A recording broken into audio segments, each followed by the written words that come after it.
अस्सलाम वालेकुम। आवाज़ आ रही है जी? जी नवीद, अल्लाह का शुक्र, I am good. Okay great. क्या हाल है? खैरियत से हैं सब? All good? पर अब स्टूडेंट्स दिन ब दिन कम होते जा रहे हैं। I am not sure what's happening. Like I used to have 30 people in my class regularly, and now the number has declined to somewhere like 20, 21. ज़रा अपने दोस्तों को व्हाट्सएप पे पुश करें कि क्लास की रिकॉर्डिंग सुनने में और एक्चुअली क्लास अटेंड करने में बड़ा फ़र्क होता है। रिकॉर्डिंग जो है वो it is useful obviously, but if you have taken the class then it is just as important to reinforce your concepts. हाँ, मोटिवेशन, इस पे तो आगे हम पूरा एक चैप्टर पढ़ेंगे। There is a complete chapter on motivation. Well, जिंदगी में आपको जो चीज मोटिवेट करती है या जिस चीज की मोटिवेशन होनी चाहिए आपकी लाइफ में, primarily that is where you want to be in the future. आप अपने आप को जिंदगी में कहाँ पे देखते हैं? थेरीज भी प्रैक्टिस से ही निकलती है ना नवीद? थेरी के पीछे भी तो प्रैक्टिस होती है ना। मायो ने एक्सपेरिमेंट्स किए थे तो थेरी बनी थी ना।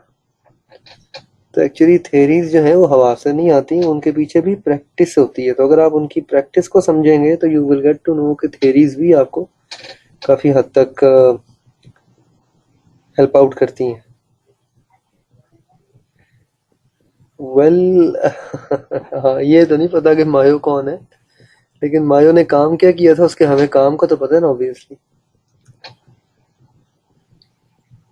सही सही सही सही। चलें इस पे इंशाल्लाह फिर after the class I will tell you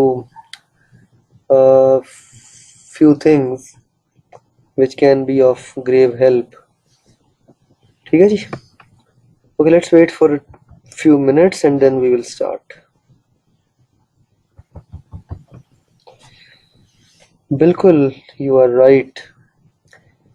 इसीलिए जिंदगी में कुछ ऐसा वर्थ वाइल करें ना। अल्लामा इकबाल भी तो आपको यही सिखाता है ना, खुदी को कर बुलंद इतना। खुदी से क्या मुराद है? What do you mean by Iqbal की खुदी? अल्लामा इकबाल का एक शेर है ना, खुदी को कर बुलंद इतना कि हर तकदीर से पहले खुदा बंदे से खुद पूछे बता तेरी रजा क्या है। नो, अपना आप नहीं होता बेटा, खुदी। खुदी कहते हैं सेल्फ डिटर्मिनेशन को। खुदी कहते हैं सेल्फ डिटर्मिनेशन को। एग्जैक्टली, सेल्फ, ओन सेल्फ को। अपना आप इज नॉट खुदी। वो तो खुद होता है ना, मतलब खुदी is your self determination. Well, जात से भी बढ़ के है ये फिनोमेना खुदी का। ठीक है कि आप अपने सेल्फ डिटर्मिनेशन को, अपने एम्स को इतना हाई कर लें जी कि खुदा बंदे से खुद पूछे बता तेरी रजा क्या है। कि किस्मत जो है वो आप पे इतनी मेहरबान हो जाए, खुदा बंदे से खुद पूछे बता तेरी रजा क्या है। इसका मतलब क्या बना? That you become own writer of your destiny. आप अपनी तकदीर को लिखने वाले खुद बन जाएं। This is the height of your self determination. ठीक है ना? सो आपकी जो रज़ा है उसमें अगर आपने अल्लाह ताला की रज़ा शामिल करनी है तो उसके लिए एक इम्पॉर्टेंट चीज़ पैदा करनी है, that is known as self determination. और सेल्फ डिटर्मिनेशन आती है हार्डवर्क से, कंसिस्टेंसी से।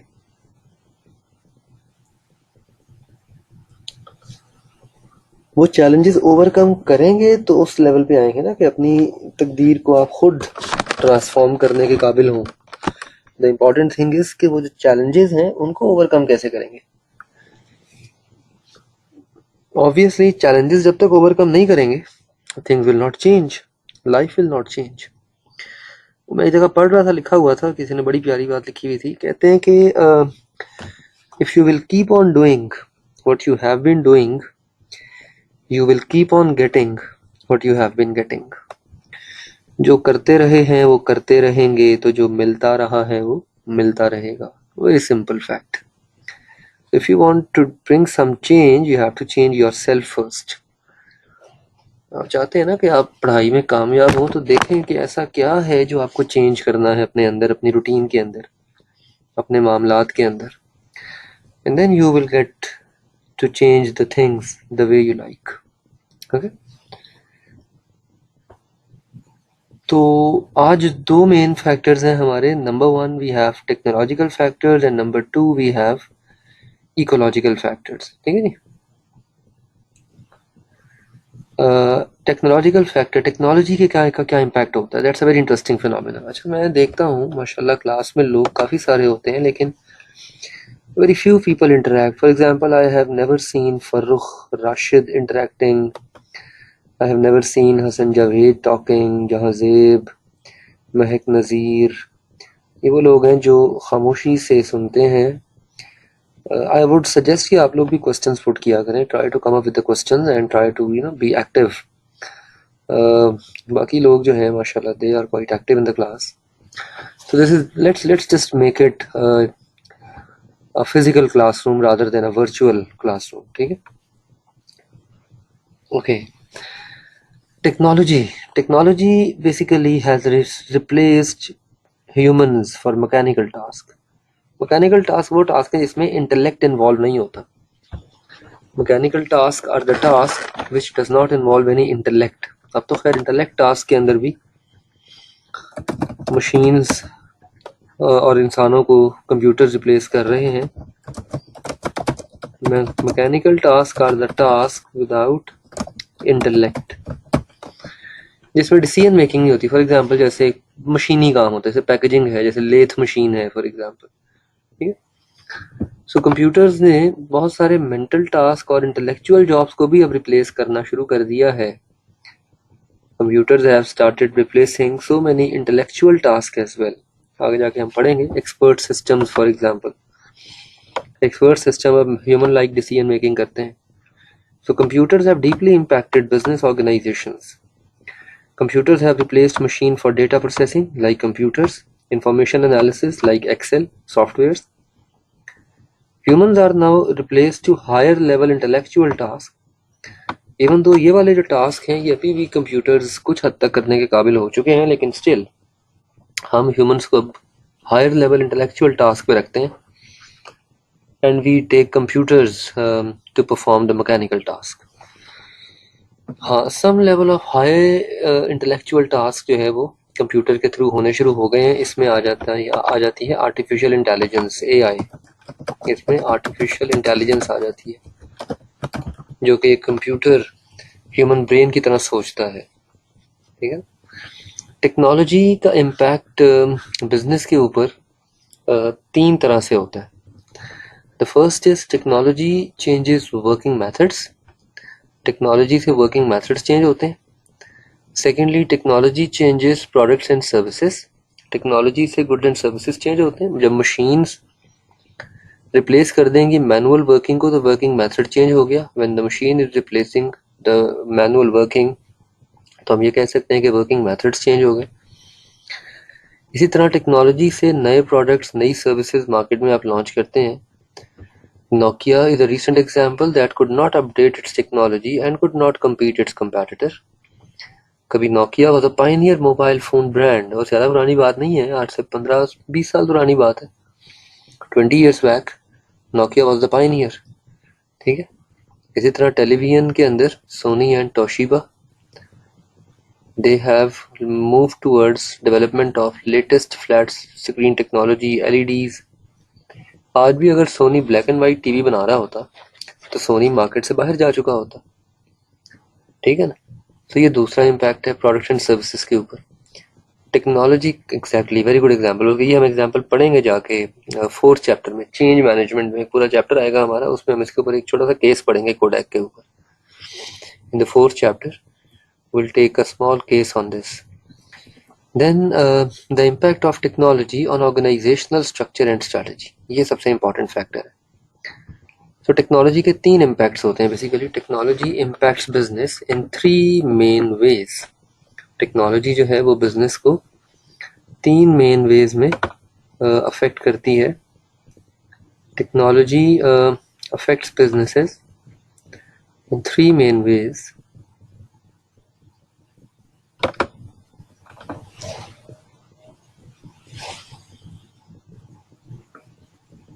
Wait a minute, let me write it down for you.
Just a moment, ये सॉफ्टवेयर रिस्पॉन्ड नहीं कर रहा, एक minute. Okay, here it is. Technology affects businesses in three main ways. तीन ways में affect करती है. Number one, changes in working methods. Number two, changes in products and services. And number three, changes in strategy and structure. और strategy and structure में किस किस्म के changes आते हैं? टेक्नोलॉजी से ऑर्गेनाइजेशंस डीलेयरिंग करती हैं, डाउनसाइजिंग करती हैं और आउटसोर्सिंग करती हैं. तो टेक्नोलॉजी के तीन मेन इम्पैक्ट होते हैं आपके स्ट्रक्चर और आपकी स्ट्रेटजी के ऊपर. When a technology comes you will delayer. Delayer का मतलब होता है converting from a tall structure to a flat structure. Layers of hierarchy कम करना, टॉल स्ट्रक्चर से फ्लैट स्ट्रक्चर में कन्वर्ट होना. जो मॉस्केंटर ने भी कहा था कि आजकल के दौर में ऑर्गेनाइजेशंस को फ्लैटर स्ट्रक्चर्स पे जाना चाहिए rather than going on taller structures. So तीन वेज में downsizing, delayering, outsourcing and restructuring. Basically delayering में आता है. Restructuring the hierarchy is a part of delayering actually. इसी डाउनसाइजिंग का मतलब होता है when you reduce the workforce in a business organization. जैसे हमने वर्ड यूज किया था रिडंडेंसी का. फॉर एग्जांपल, एक बिजनेस जो है वो अपने एम्प्लॉयज को रिडंडेंट कर देता है because now they have imported machines. अब मशीन्स आ गई हैं. डाउनसाइजिंग का मतलब ये नहीं कि you are not necessarily selling fewer good and services, बल्कि डाउनसाइजिंग का मतलब है कि now your business can be conducted by a smaller number of people. So technological changes जो हैं they have made downsizing possible because वो काम जो पहले ह्यूमंस करते थे वो काम मशीन्स कर रही हैं. तो वर्किंग मेथड्स के चेंज होने से डाउनसाइजिंग आती है. Basically you can say that कि by change in working methods downsizing becomes inevitable. Downsizing नागुज़ीर हो जाती है. ठीक है, जब वर्किंग मेथड्स बदलते हैं तो डाउनसाइजिंग जो है वो नागुज़ीर हो जाती है. हाँ exactly, technological unemployment is an example of downsizing. Very nice. Technological unemployment जो है वो डाउनसाइजिंग की एग्जांपल है. ठीक है, सो ये वही जो तीनों पॉइंट्स वहाँ पे लिखे हुए हैं, what is written over there, मैंने यहाँ पे उसे पुट कर दिया. सो टेक्नोलॉजी के आने की वजह से इदारे जो हैं फिर डीलेयरिंग कहते हैं removing the layers of organization. Delayering का मतलब होता है लेयर्स को रिमूव करना, लेवल्स ऑफ मैनेजमेंट को रिमूव करना. जैसे फॉर एग्जांपल अब टेक्नोलॉजी है, अब टॉप मैनेजमेंट डायरेक्टली मॉनिटरिंग कर सकती है लोअर लेवल मैनेजमेंट की. So now they do not need any front line managers. ठीक है, फ्रंट लाइन मैनेजर्स जो हैं या मिडिल मैनेजमेंट जो है वो रिडंडेंट हो गई. Removing all layers of middle managers, leaving just senior managers and front line managers and supervisors. That's it. इसे डीलेयरिंग कहते हैं. Delayering means reducing the layers in a structure. Delayering possible हुई है due to high quality communications like Skype. अब senior management जो है वो directly delegate कर सकती है डिसीजन मेकिंग अथॉरिटी को जूनियर मैनेजर्स को, एंड जूनियर मैनेजर्स जो हैं they are expected to meet their responsibilities successfully. तो middle managers are now made redundant, middle managers को फिर हमने रिडंडेंट कर दिया है, so that is one of the reason of delayering. तो डीलेयर का मतलब होता है layers, to remove the layers of organization. Delayering का मतलब होता है to remove the layers in the hierarchy of the organization। इदारे की हायरार्की में जो एक्स्ट्रा लेयर्स हैं उनको रिमूव करना डी लेयरिंग कहलाती है। That is what we call as delayering. Next we have outsourcing. Outsourcing कहते हैं to arrange for other business organisations, दूसरी बिजनेस ऑर्गेनाइजेशंस को अपना कोई एडमिनिस्ट्रेटिव टास्क सौंप देना, अपना मैनेजमेंट टास्क सौंप देना। यानी आप अपने एम्प्लॉयज हायर करें, जैसे फॉर एग्जांपल एक बैंक है, उसके अंदर एक सिक्योरिटी का फंक्शन है, बैंक के अंदर सिक्योरिटी का फंक्शन है। अब बजाय इसके कि बैंक सिक्योरिटी गार्ड्स खुद हायर करे, बैंक क्या करता है वो सिक्योरिटी का फंक्शन जब आउटसोर्स कर देता है स्पेशलिस्ट फर्म्स को, ठीक है ना। इसी तरह एग्जैक्टली ऑडिट फर्म्स जो हैं they have accounts outsourcing department, बिल्कुल। इसी तरह फॉर एग्जांपल अक्सर इदारे क्या करते हैं पे रोल आउटसोर्स कर देते हैं, एडमिनिस्ट्रेटिव वेजेस सैलरीज को आउटसोर्स कर देते हैं, बिल्डिंग सर्विसेज को आउटसोर्स कर देते हैं, खुद मेंटेन नहीं करते, बिल्डिंग सर्विसेज को, क्लीनिंग को, सिक्योरिटी को आउटसोर्स कर देते हैं।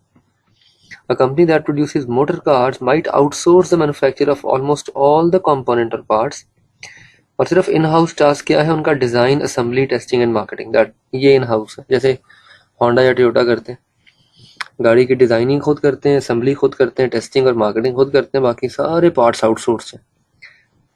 आउटसोर्सिंग का कॉन्सेप्ट ये है बेटा कि to arrange for a third party और another organization to complete a process on your behalf. कोई इदारा आपके बिहाफ पे आपका कोई प्रोसेस पूरा करे तो हम आउटसोर्सिंग कहते हैं। जैसे एग्जांपल दी, एक बैंक सिक्योरिटी गार्ड्स खुद हायर नहीं करेगा, what they will do is they will outsource the security guards function to some third party, ठीक है। आउटसोर्सिंग करते क्यों है, रीजन क्या है एग्जैक्टली होंडा एंड टोयोटा को देखो ना, होंडा टोयोटा क्या करते हैं, गाड़ी असेंबल करते हैं, इनका मेन फंक्शन गाड़ी की असेंबली है। होंडा गाड़ी की सीटें खुद नहीं बनाता, होंडा गाड़ी के टायर्स खुद नहीं बनाता, होंडा गाड़ी का इंजन खुद नहीं बनाता, इंजन के पार्ट्स खुद नहीं बनाता, ये सारे के सारे पार्ट्स ये थर्ड पार्टी से परचेज करते हैं ना। तो ये आउटसोर्सिंग है ना, उन्होंने बेसिकली दूसरी पार्टीज को ये फंक्शन सौंपा हुआ है कि वो उनके बिहाफ पे हाँ लोकली भी मैन्युफैक्चर करवाते हैं, इंपोर्ट भी करते हैं, दोनों केसेस में आउटसोर्सिंग है। चाहे लोकली मैन्युफैक्चर करें चाहे इंपोर्ट करें, दोनों केसेस में आउटसोर्सिंग कहलाएगी। आउटसोर्सिंग करते क्यों है, basically outsourcing is basically done so that the firms can take advantage of specialisation. Outsourcing की वजह क्या होती है, देखिए किसी भी ऑर्गेनाइजेशन जो है उसकी दो किस्म की एक्टिविटीज होती हैं, ठीक। Any organisation has two types of activities, ठीक। एक होती है कोर एक्टिविटीज, एक हम कहते हैं कोर एक्टिविटीज, और एक कहलाती हैं non core activities.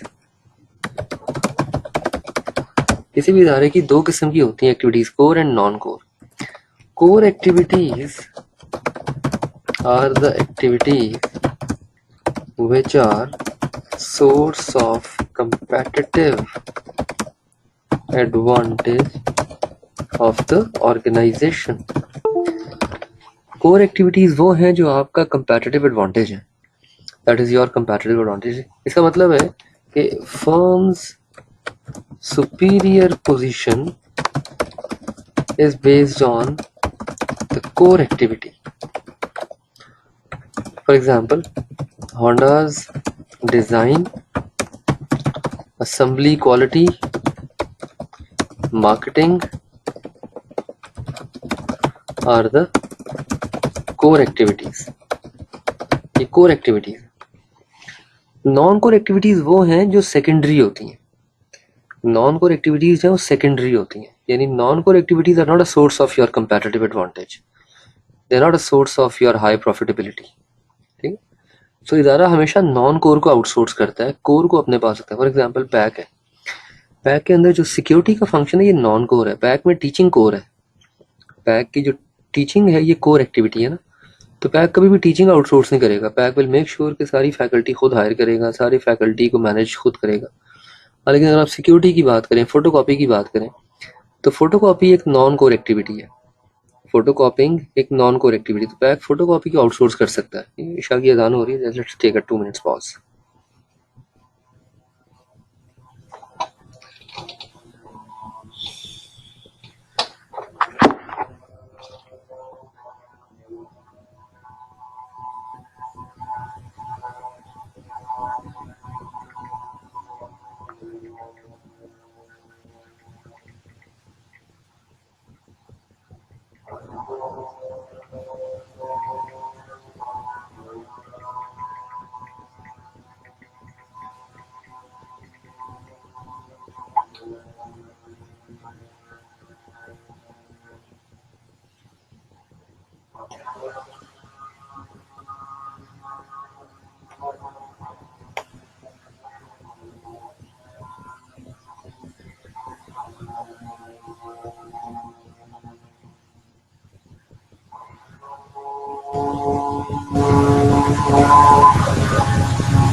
Okay, so basically core activities कहते हैं ऐसी एक्टिविटीज को जिसकी बेस पे आपकी सुपीरियर पोजीशन बरकरार होती है, और नॉन कोर कहते हैं ऐसी एक्टिविटीज को जो सेकेंडरी होती हैं। जैसे मैं एग्जांपल दे रहा था कि जैसे एक बैंक है, बैंक की जो अकाउंट सर्विसेज है वो उसका कोर है, और बैंक का जो सिक्योरिटी है वो उसका नॉन कोर है। ठीक है, सो व्हाट बिजनेस जो डज इज, कोर कॉम्पिटेंस जो है, जो कोर एक्टिविटीज हैं, they are the ones that enable it to succeed and do better than rivals. ठीक है ना। A business has to do other tasks as well that support its main activities such as office administration, IT support, building and facility administration, payroll. It does not have any particular skill in these activities, and there are other companies that can do these tasks just as well. ठीक है, देखें आपका core जो है वो किसी का non core है, और किसी का नॉन कोर आपका कोर है, या आपका नॉन कोर जो है वो किसी का कोर है। फॉर एग्जाम्पल एक सिक्योरिटी कंपनी है, उसका कोर है सिक्योरिटी सर्विसेज मुहैया करना, जबकि आप एक बैंक हैं और आपकी सिक्योरिटी जो है that might be non core, आपकी अकाउंट सर्विसेज आपका कोर है। So when a business perform all the non core activities by itself, it diverts management attention away from the core competence. जब एक बिजनेस सब कुछ खुद करने की कोशिश करता है तो मैनेजमेंट की तवज्जो कोर से हट जाती है। That would definitely be a problem. It is therefore required कि बिजनेस आउटसोर्स कर दे नॉन कोर एक्टिविटीज को और कॉन्सेंट्रेट करे अपने कोर के ऊपर, make sure that it maintains or improve its competitive advantage over the rivals. Outsourcing easier हो गई है through high quality communication. You can always connect it to your suppliers, your outsourced partners. Data information sharing आसान हो गई, information flow has become easier online, emails के through for example. ठीक है, and then we have restructuring. Restructuring is आप कह सकते हैं कि delayering और restructuring overlapping concept है। Restructuring can be vertical, can be horizontal, both. आप डिफरेंट डिपार्टमेंट्स को रीस्ट्रक्चर करते हैं। ठीक है, आप उनकी जो एक्टिविटीज़ हैं उनको इम्प्रूव करने की कोशिश करते हैं by aligning the information sharing between different departments. आप डिफरेंट फंक्शंस को मर्ज कर देते हैं, डिफरेंट सेक्शंस को आप इकट्ठा कर देते हैं, सो दैट टेक्नोलॉजिकल एडवांसमेंट की वजह से परफॉर्मेंस बेहतर हो जाए। जैसे प्रोडक्शन वाले और मार्केटिंग वाले जो हैं अभी एक ही प्लेटफॉर्म से ऑपरेट कर रहे होते हैं। So real time online data availability has shifted the organisations and there decision making, ठीक है, इनटू सेंट्रलाइज्ड डिसीजन। उनके जो डिसीजन हैं वो अब ज़्यादातर एक सिंगल, जिसे हम ईआरपी सिस्टम्स कहते हैं, फॉर एग्जांपल आगे जाके पढ़ेंगे 11 चैप्टर में, enterprise resource planning system.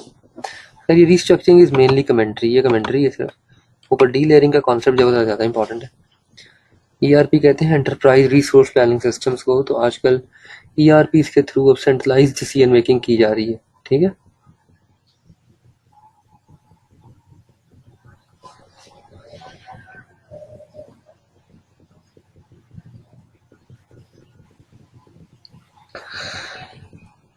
Okay जी, next we have virtual company.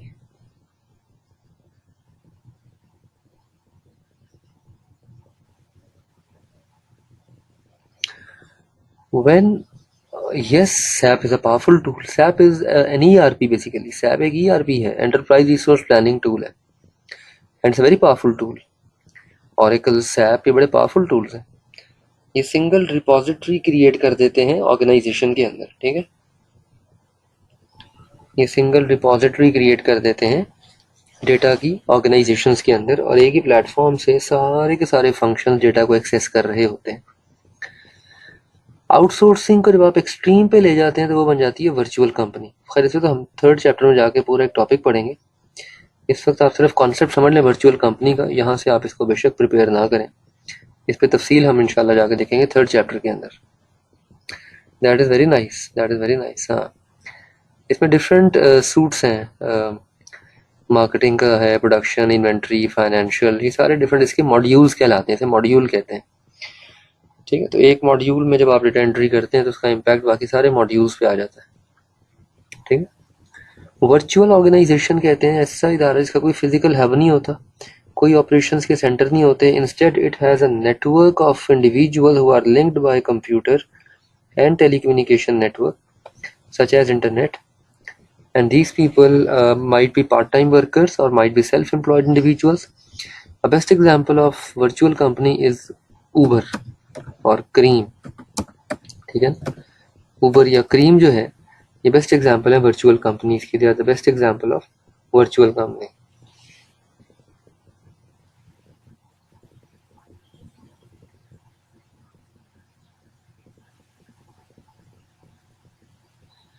Uber and Cream जो है they are the virtual companies.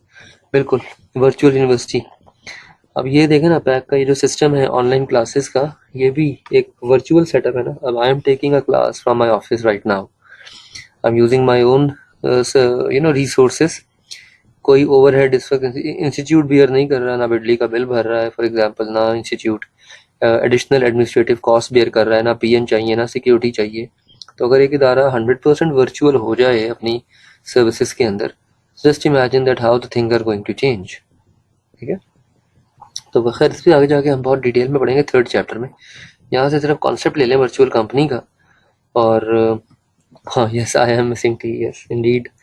But virtual company जो है ये इसमें क्या होता है कि लोग जो है वो घर से ऑपरेट करते हैं, और वो जो उनके ऑपरेशंस होते हैं वो बेस कर रहे होते हैं डेटा के ऊपर, डेटा शेयरिंग के ऊपर, ठीक है। डेटा एंड इंफॉर्मेशन जो है that is the key of virtual company, where it is being transferred between the people and each task which they are performing. No offices, no substantial assets, few or full-time employees, if any full-time employees, very few. Online social media, big data, ये भी सारे IT के की concepts हैं। Artificial intelligence, ठीक है, all of these are the key concepts of IT, ठीक। आजकल सोशल मीडिया का दौर है। सोशल मीडिया ने भी ओवरऑल बिजनेस की मार्केटिंग के स्ट्रक्चर को चेंज कर दिया है।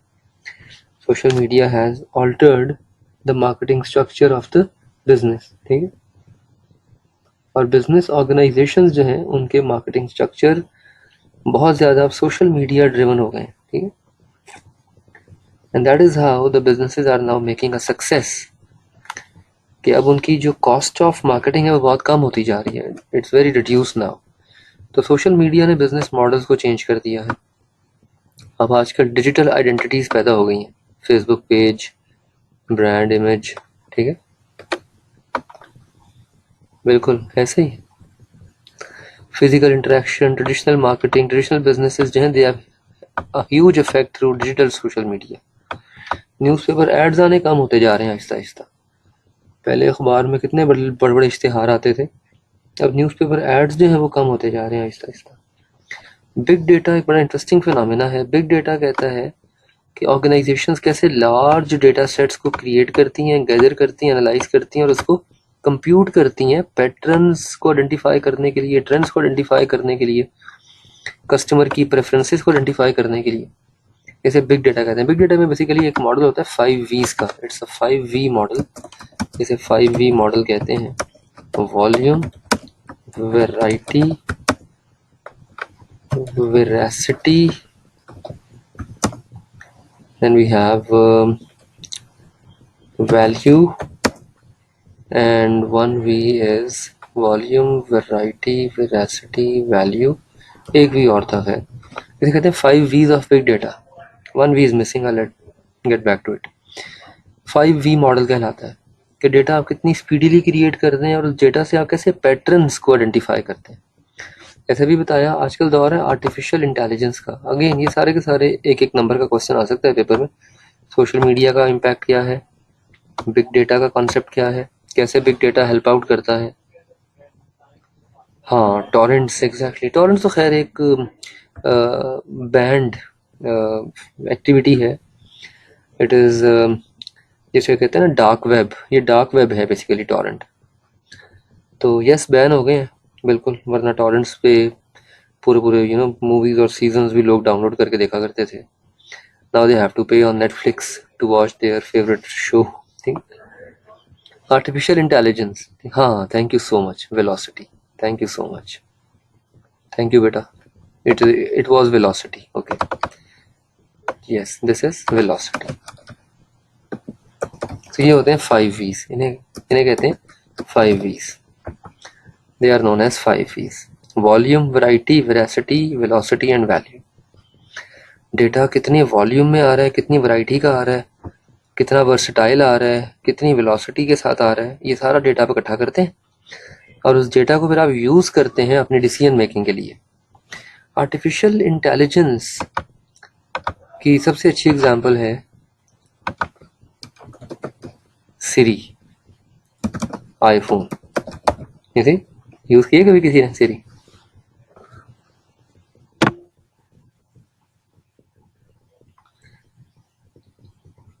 नहीं? एलेक्सा, सिरी और एक और है। हाँ, सिरी बेसिकली एक इंटरेक्टिव ऐप है ना आईफोन की, ठीक है। Siri is an interactive app of iPhone और ये आपके साथ इंटरेक्ट करती है जैसे कि कोई इंसान इंटरेक्ट करता है आपके साथ, ठीक है? हाँ, वॉइस कमांड पे चलती है, आपकी वॉइस कमांड पे चलती है, ठीक है ना। You can ask Siri to send a message to your friend. You can ask Siri to, मतलब फॉर एग्जांपल मैं ड्राइविंग कर रहा हूँ, मैंने एक एसएमएस भेजना है किसी दोस्त को, तो मैं सिरी को कमांड दे देता हूँ कि send this message to my friend और वो एसएमएस उसे पहुंच जाता है। या मैंने कोई नंबर डायल करना है, ये तो खैर एक बड़ी बेसिक सी कमांड है ना, आपने किसी का नंबर डायल करना है। या मैं सिरी से कह सकता हूँ कि जी मुझे इस वक्त इंटरनेट के ऊपर नियर बाय जितने भी रेस्टोरेंट्स हैं उनकी लिस्ट निकाल के दे दे। मुझे फ़ौरन एक लिस्ट ऑफ रेस्टोरेंट्स मुहैया कर देगी जो मेरी इस वक्त लोकेशन के नियरेस्ट हैं। ये एआई है, दिस इज़ आर्टिफिशियल इंटेलिजेंस, ठीक है ना। जिसमें आप ऑनलाइन असिस्टेंस देते हैं कस्टमर को, जिसमें आप एआई के थ्रू प्रॉब्लम सॉल्विंग करते हैं। आप ये गूगल पे जाके सर्च करें सिरी, जो है ये जिस लेडी की आवाज़ है वो वहाँ पे मौजूद है। You can see her and she is a lady of like 60 years, ठीक है। So you might be disappointed by that. तो वो कोई 60 years की लेडी है। जी जी, you can search the Google for the voice behind Siri. आप गूगल पे सर्च करें ना, लिखें वॉइस बिहाइंड सिरी, तो वो आपको एक खातून दिखाएगी, क्योंकि let me show you. एक second here, if I can find it.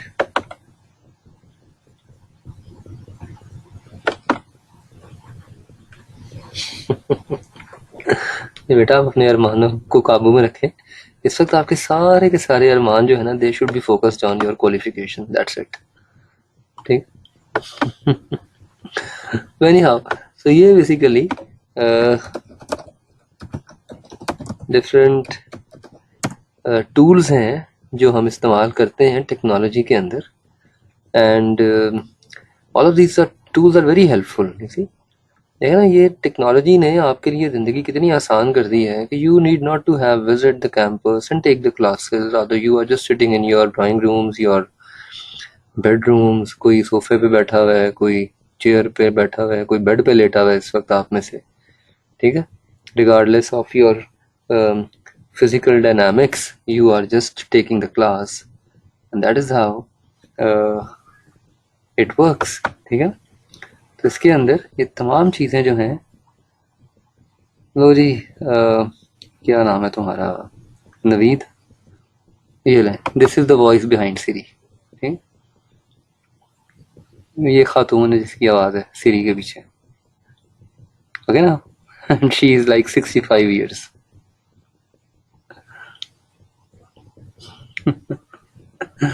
anyhow, so तो खैर ये AI है. हाँ, ये देखा ना, हसन ने उम्र भी निकाल ली. Thank you very much Hasan. I doubt आपने डेट ऑफ बर्थ भी निकाल ली होगी. ओके.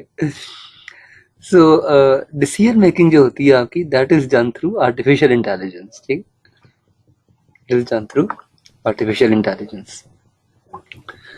और इसमें तो ये बड़े आजकल इंपॉर्टेंट फैक्टर्स हैं, सो टेक्नोलॉजिकल फैक्टर्स हैं.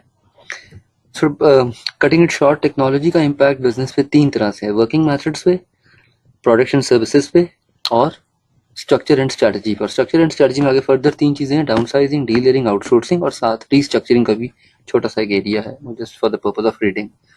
Let's talk about ecological factors. इसके ऊपर सवाल आ चुका है पेपर में.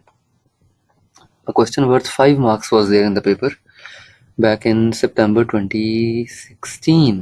हाँ, I guess सितंबर 2016 में 5 नंबर का सवाल आया था इसमें से, इकोलॉजिकल फैक्टर्स में से. सबसे पहले तो impact of business on the physical environment. Physical environment के ऊपर इम्पैक्ट क्या होता है बिजनेस का. देखें, बिजनेसेस अपनी एक्टिविटीज से एनवायरनमेंट को अफेक्ट करते हैं. Society at large is held, hold firm responsible for the environmental impact of their operations. Businesses किस तरह एनवायरनमेंट को अफेक्ट करते हैं? रिसोर्सेज इस्तेमाल करके, कार्बन फुटप्रिंटिंग से, और पोल्यूशन फैला के. तो बिजनेसेस जो हैं, नवीद बेटा बाहर आ रहे हैं ट्रॉमा से, कुछ नहीं हो गया, डोंट वरी, इट हैपेंस, दिल टूट जाते हैं लाइफ में, but now just come out of the shock. Okay, let's talk about ecological factors. So resources आप कैसे इस्तेमाल करते हैं? कार्बन फुटप्रिंटिंग क्या होती है? आई टोल्ड यू कि कार्बन फुटप्रिंटिंग कहते हैं how much amount of CO2 is produce in the environment by a business. और अक्सर कंट्रीज में बाकायदा बिजनेसेस जो हैं वो कार्बन टैक्स पे करते हैं, दे पे कार्बन टैक्स, वो कार्बन टैक्स जमा कराते हैं. रिसोर्सेज 2 किस्म के होते हैं: नॉन रिन्यूएबल, ऐसे रिसोर्सेज जो कि रिन्यू नहीं हो सकते, जिस तरह एक्सट्रैक्शंस हैं. ठीक है, जिस तरह डिफॉरेस्टेशन है, प्रॉपर्टी डेवलपमेंट है, ये सारे नॉन रिन्यूएबल रिसोर्सेज हैं. रिन्यूएबल रिसोर्सेज वो हैं जो रिन्यू हो सकते हैं, but again speed of the consumption define करती है कि वो रिसोर्स कितनी देर में रिन्यू होगा. फॉर एग्जांपल, ओवर फिशिंग ने फिश स्टॉक्स को डिप्लीट कर दिया है. Fish stocks have been depleted by over fishing. Demand for some renewable resources have led diversion of land from what could have been agriculture use. Deplete means खत्म कर देना, deplete का मतलब होता है reduce कर देना. देखे ना, इतनी स्पीड से फिश पॉपुलेशन बढ़ नहीं रही जिस स्पीड से फिशिंग हो रही है, दरियाई मछली जो है जिस स्पीड से फिशिंग में जा रही है, तो फिर डिप्लीशन हो जाती है. इसी तरह रॉ मटेरियल की जो डिमांड है उसने डिफॉरेस्टेशन को इनकरेज किया है. डिफॉरेस्टेशन कहते हैं कटिंग डाउन द फॉरेस्ट, जंगलात को काट देना इज डिफॉरेस्टेशन. ठीक है ना, जैसे नेचुरल हैबिटेट अफेक्ट होता है जानवरों का किसी भी कंट्री के अंदर. तो एक तो पहला तो रिसोर्स का इस्तेमाल जो है वो बड़ा नेगेटिव होता है. फिर है carbon footprinting, global warming. Carbon footprinting का मतलब होता है the way environment is affected by the production of CO2 and green house gases. Green house gases में CO2 सबसे इंपॉर्टेंट है। कार्बन फुटप्रिंटिंग होती है मैन्युफैक्चरिंग में, ट्रांसपोर्ट से, हीटिंग एंड लाइटिंग से, और बिजनेसेस जो है वो कंट्रीब्यूट करते हैं इसके अंदर। Then we have pollution. Pollution जैसे कार्बन फुटप्रिंटिंग तो एयर पॉल्यूशन है, इसके अलावा नॉइज पॉल्यूशन है, हीट पॉल्यूशन है, इसके अलावा पैकेजिंग से। अभी आपने देखा ना वो प्लास्टिक शॉपिंग बैग्स डिसकंटिन्यू कर दी हैं। वो डिसकंटिन्यू इसलिए की हैं कि they were very huge source of pollution, कि वो डिस्पोज नहीं होते थे। सैकड़ों साल लग जाते हैं प्लास्टिक शॉपिंग बैग को डिस्पोज होने में, ठीक है ना।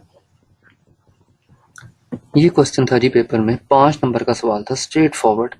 The ways in which businesses might limit there impact on the environment. Businesses अपनी एनवायरनमेंट के ऊपर अपना इम्पैक्ट कैसे रिड्यूस कर सकते हैं, कैसे लिमिट कर सकते हैं। ये 5 मार्क्स का क्वेश्चन था पेपर में, ठीक जी। डिग्रेडेबल नहीं थे ना शॉपिंग बैग्स। अब जो शॉपिंग बैग बन रहे हैं दे आर डिग्रेडेबल, अब वो बायोडिग्रेडेबल है।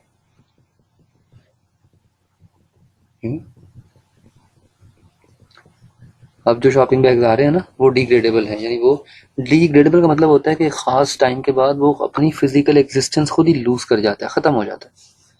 Something that loses it's physical existence, जैसे कागज है ना, कागज जो है इट इज डिग्रेडेबल। कागज जो है वो पड़ा पड़ा अपनी फिजिकल एग्जिस्टेंस लूज कर जाएगा ना, खत्म हो जाएगा। So how businesses can impact their environment, अपनी एनर्जी एफिशिएंसी को इम्प्रूव करके। जी आई एम नॉट श्योर, मेरा ख्याल है शायद लोकली भी होता होगा मैन्युफैक्चर, मुझे पता नहीं है कि ये वाला बैग जो है ये इम्पोर्ट होता है कि लोकली मैन्युफैक्चर होता है। मेरा ख्याल है इम्पोर्ट ही होता होगा, माइट भी।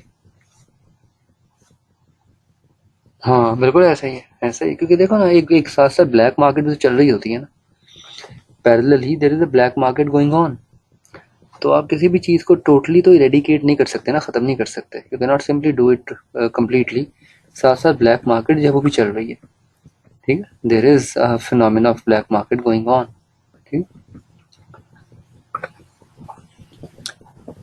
सो these are the ways businesses कैसे अपनी एनवायरनमेंट को बेहतर कर सकते हैं। लेकिन फिर भी एक एफर्ट तो है ना, चलो 100% ना सही, 40% 50% तो कंट्रोल हो ही जाएगा ना, अपनी एनर्जी एफिशिएंसी को बेहतर करके, रिन्यूएबल एनर्जीज में इन्वेस्ट करके, गुड्स को लोकली सोर्स करें ताकि ट्रांसपोर्टेशन कॉस्ट कम हो जाए,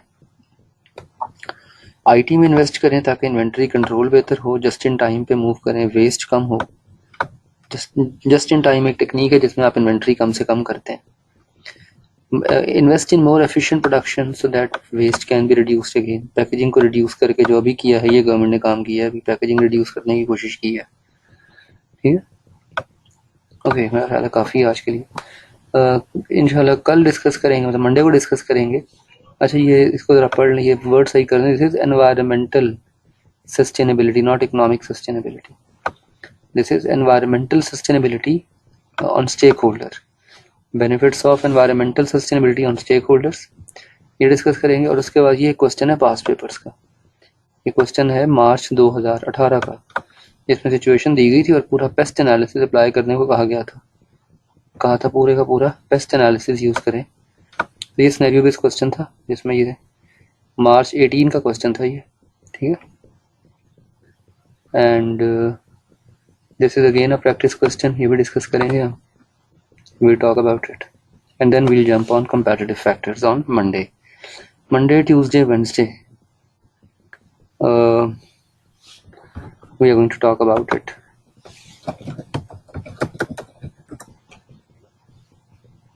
कंपैरेटिव फैक्टर्स हम इंशाल्लाह डिस्कस करेंगे मंडे, ट्यूसडे और वेंसडे को।